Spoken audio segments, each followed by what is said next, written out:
Remember, you always have a choice to be better. You always have a choice to pick the right path, even if that choice comes a little late. Those were some of Asajj Ventress's last words. Or so we thought. Asajj Ventress is returning in the Bad Batch Season 3, so I decided that I wanted to go back and look at the entire Asajj Ventress story from the first time she meets Obi-Wan Kenobi and Anakin to her supposed death in the fantastic book Dark Disciple. Well, first of all, the story of Asajj Ventress begins in 2003 in the animated series Clone Wars, not to be confused with that Clone Wars. No, this one from 2003 is no longer officially canon, but was beloved by many, especially those of my generation, because it came out on Cartoon Network in between Attack of the Clones and Revenge of the Sith, and covered some of the Clone Wars time period in between, and that is where we first met the badass that is Asajj Ventress. It's an extremely compelling and visual story. Her pride with her power is a perfect foil for young Anakin, right after Attack of the Clones, who has his own pride with his own power that he is dealing with. Their duel, which utilizes all of their combat skills from lightsabers to the Force to tactical advantages, is one of the best lightsaber duels that has ever been animated. As the fight progresses and Anakin loses the top layer of his clothes, not in a sexual way. Probably. His muscled, sleeveless appearance and the animation really makes him look like Luke training on Dagobah back in The Empire Strikes Back. We see the raw power and the test of Anakin, and unlike Luke when he confronts the vision of Vader and his own test with the dark side, when push comes to shove for Anakin in this duel, he uses the dark side to defeat Ventress. It's an excellent story and definitely worth the watch, even though it's not canon anymore, but it is the gold standard to which Asajj Ventress's character should be compared. The first time Asajj Ventress crosses paths with Anakin Skywalker and Obi-Wan Kenobi in canon is during that business on Cato Nemoidia, which doesn't count. That takes place in the novel Brotherhood by Mike Chen, another fantastic book of the Clone Wars. Seriously, if you are a fan of the prequels and the relationship between Obi-Wan and Anakin, this is the book to read. It's one of my favorite in Star Wars canon, and I've read quite a few. A tense diplomatic issue sees Obi-Wan's skills as a negotiator put to the ultimate test, while Asajj is acting as a diplomat on behalf of the Confederacy of Independent Systems. Her skills as a manipulator are on full display here, as she drives the Nemoidian guard so far into extremism that he nearly commits acts of terrorism against his own people. While she is mostly a thorn in Kenobi's side throughout the novel, in the final confrontation, it's between her and Anakin. In a dark sewer tunnel, we see her skills as an assassin play out as she uses the darkness to her advantage, tactically deciding when to strike out and when to deactivate her twin red blades, leaving Anakin on the defense for most of the confrontation. She also senses the pull away from the Jedi from a youngling that we meet throughout the course of this book, and who has been traveling and forming a bond with Anakin throughout Mil Alabeth. She attempts to lure the youngling away from the Jedi to get under Anakin's skin. Next off, in Hyperspace Stories issue 5, what feels like homage to Ventress's story in the OG Clone Wars series sees her seek to have her master bestow the title of Sith Lord upon her, but he keeps coming up with reasons to say that she has failed her tests and to show that he just simply doesn't give a shit about her. This story shows her begin to resent that treatment. It also continues the comparison between her and Anakin, as we see a moment of Anakin disappointing his master and being met with compassion instead of abuse, much to Ventress's annoyance. It's not essential reading, but it's a decent enough touchstone, a short, quick read, and, a good glimpse into her character at the beginning of the Clone Wars. If you watch the Clone Wars series chronologically, then your first introduction to Asajj Ventress is most likely in Season 1, Episode 16, The Hidden Enemy. This takes place just before the Clone Wars movie, and it's honestly a little jarring that she and Obi-Wan speak so familiarly with each other. There is so much flirting, so much flirting. Even their interactions in Brotherhood don't really explain this level of familiarity between the two, making it feel like we are still missing the story of at least one more early encounter between Ventress and Kenobi. But then going right over to the Clone Wars movie, if you watch in release order, then this will be your first introduction to Asajj Ventress, so it depends on what order you do things in. It's a pretty good intro for her. She starts off with her dramatic cloak, she uses the Force to manipulate Rex, and she has a pretty cool fight with Obi-Wan. We also see her first fight with Ahsoka, and Ahsoka, rightly so at this point in her story, it's literally her first day as a Padawan, just absolutely gets wrecked by Ventress. She does not stand a chance. It's nothing spectacular for her character arc, but the combo between this and the Hidden Enemy episode is a decent enough intro for her in canon. Nothing compared to the original Clone Wars series, but she has her moments to shine later on. Next time we see her is in Season 1, Episode 1. I know the Clone Wars did not release in any semblance of order.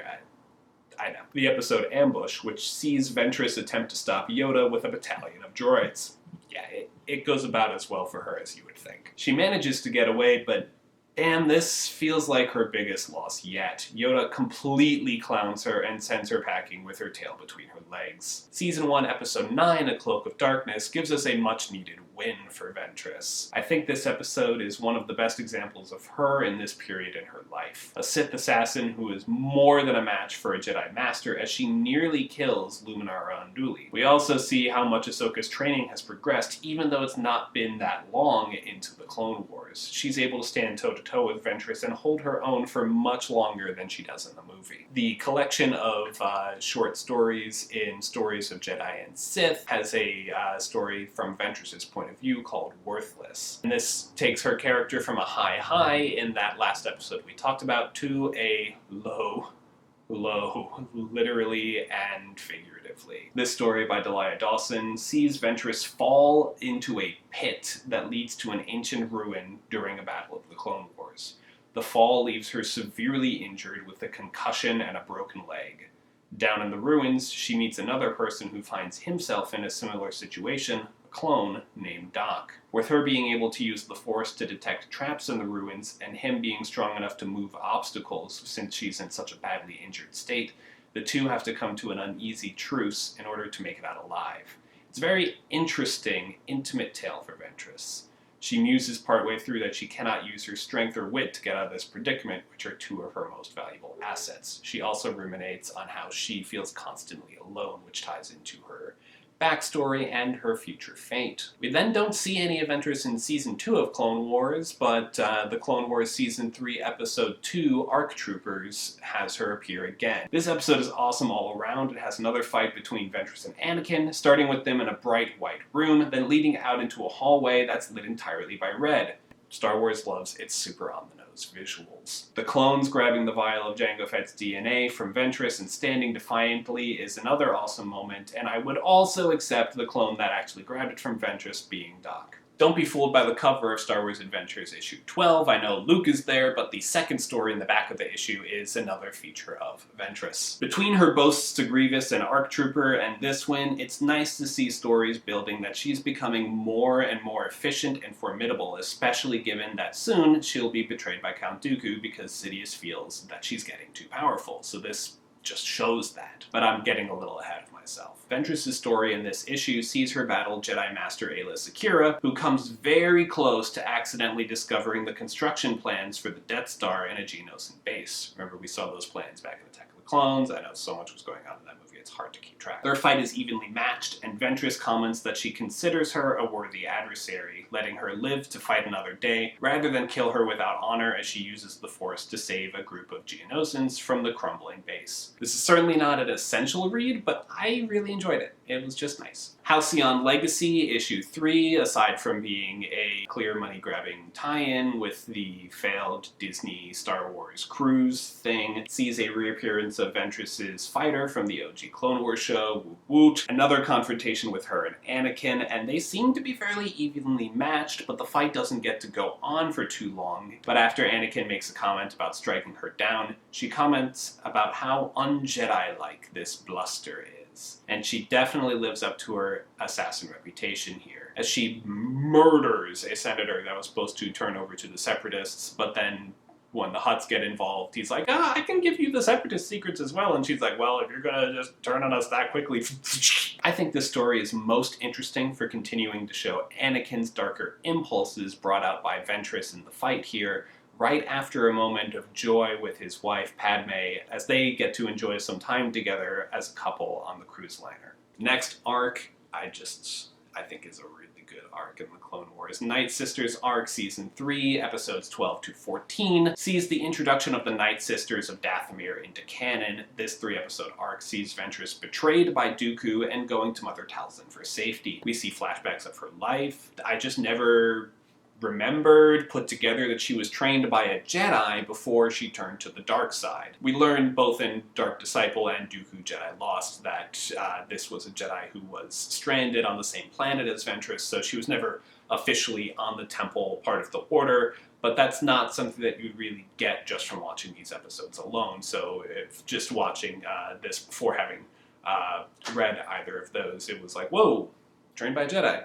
Didn't put that together for her, especially since she hates the Jedi so much. But it does make sense when you read the other stories. It fills in the gap of her life story. We see her go on a path of vengeance after being betrayed, real shocker for the Sith, and being the cause of Savage Opress's rise to power and fall to the dark side. All her plans for vengeance fail as Savage turns against her and her abuse, and Dooku overpowers her. She barely escapes on escape pod down to Toydaria. Interestingly, when Savage returns to Mother Talzin and says that Ventress betrayed him, Talzin continues to aid Savage in finding his brother, Darth Maul.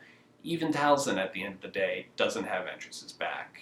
She is truly alone. In Season 4, Episode 19, Masacre, bad guys fight bad guys, and it is brutal. This might be one of my favorite episodes of the Clone Wars for sheerly how dark it gets. After the previous arc, Ventress eventually finds her way back to Dathomir. She swears to leave her old life behind and to be a full part of the Nightsister clan. That is immediately taken away from her by Dooku, having learned that she is back on Dathomir when he sends Grievous to wipe out the Nightsisters. This episode has everything you could possibly want for the premise. It's got a duel between Ventress and Grievous, Nightsister magic torturing Dooku, really, it gets dark, undead Nightsisters rising from cocoons to defend their home, and Grievous absolutely tearing through all the opposition. It's a great episode and truly leaves Ventress with nothing by the end of it. The next episode, Season 4, Episode 20, Bounty, has her figuring out what she wants to do with her life after all of that. Asajj ends up on the Mos Eisley Cantina on Tatooine because of course she does. You gotta get back to the Mos Eisley Cantina on Tatooine. Where else are you going to find such a wretched hive of scum and villainy? She ends up joining Bossk, Dengar, and a teenage Boba Fett on a bounty hunting job to protect some cargo for a lot of money. But when she learns what the cargo is, she has to make a choice about who she wants to be as she makes her way through the galaxy. I really like this episode too. It's a great one for her character progression. If you're watching to get her character journey throughout, this is one that you definitely gotta hit. The next 2 episodes more heavily focus on Savage Opress and Darth Maul, but we do see Ventress as she learns about Savage's rise in power of the Force, and we eventually see her teaming up with Obi-Wan Kenobi to fight back against Savage and his brother Darth Maul. It's a really cool fight. It's fun to see Ventress and Kenobi work together. They end up having to flee together, and then the episode just ends. Makes me wonder, what was being on that small ship together like? What happened when they landed? Ventress was still a criminal wanted by the Republic, so I'm just very curious as to how that went down once the immediacy of "we need to work together to survive" finished. Is Kenobi just like, alright, well, thank you, Ventress. See you later. Goodbye there. Next up, she appears in Star Wars Return to Vader's Castle. Bop, shibop, little Sarlaac Horror. Really, this story just has a lot of fun with being a take on Little Shop of Horrors, but in the Coruscant underworld. Does it do anything to develop Ventress's character arc? No, not at all. But is it a lot of fun?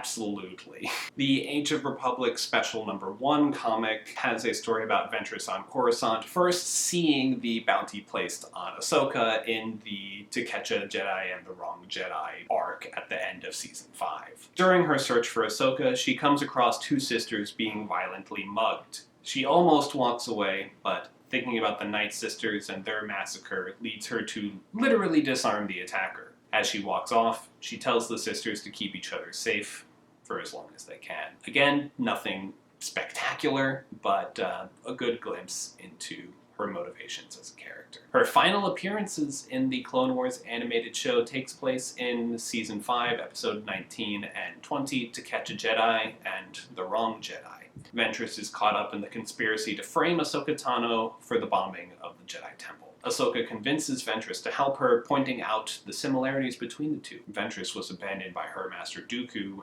and in this moment of crisis, the Jedi Council has completely abandoned Ahsoka as well. Ventress is only a small part of this story, and it's a shame that this is ultimately her last appearance in the Clone Wars animated series. Even though these are phenomenal episodes, they definitely don't wrap up the story of Ventress at all, which leads us right to Dark Disciple. This is a fantastic book. It adapts how many episodes? It adapts 8 episodes from the Clone Wars that were never ended up being made because of the Disney acquisition and all of that. It feels like an extension of the Clone Wars, but really it goes grim and dark. This is one of the most mature Star Wars books that you can find out there, as the delicate balance between embracing the dark side, using the dark side to do good, is explored by Asajj Ventress and her, at first unlikely and then perfectly fit love interest, Quinlan Vos. Quinlan Vos had previously only appeared in an episode of the Clone Wars, one that wasn't particularly great, and also a really weirdly placed background blink and you miss it character in The Phantom Menace on Tatooine. Really, if I didn't see that on the internet, I would never know. But this book, it's phenomenal. I mean, this is the place to go if you want a deep exploration of Asajj Ventress. You're rooting for Asajj the whole way through. Quinlan Vos is another great character to be invested in, and it sees the two of them initially team up to assassinate Count Dooku. Obviously, we know that fails, but it's a much more character-driven story. I had heard that this book was good before, but I had just been like, these are two side characters. I don't really feel the need to read this. Read this book. Spoiler for the book, but why this has started to be talked about a bit more recently on the internet is because at the end of this, Ventress seemingly dies, having sacrificed herself to be killed by Dooku's lightning instead of Quinlan Vos. If you just read some stuff online, it seems like, oh, she gets killed by the lightning and now she's just back again? Like, what the absolute hell is wrong with that? They're retconning books. How could they do that? First of all, there was a statement released by the writers of the Bad Batch saying that they are not going to step on the toes of this particular story. They call it out specifically. And also, at the end of the book, the last chapter is about Obi-Wan and Quinlan Vos bringing her body to Dathomir. They put it in the Black Water where she was first reborn as part of the Nightsister clan in the episode Masacre. And as her body is placed in, the dark black liquid starts to have green, smoky tendrils, the sign of Nightsister magic, come out and embrace her. In a culture that has brought people back from the dead many times before, as zombies in the past, but her body was in perfect stasis right after she died and was even healed a little bit as a sign of respect from the Jedi for what she did.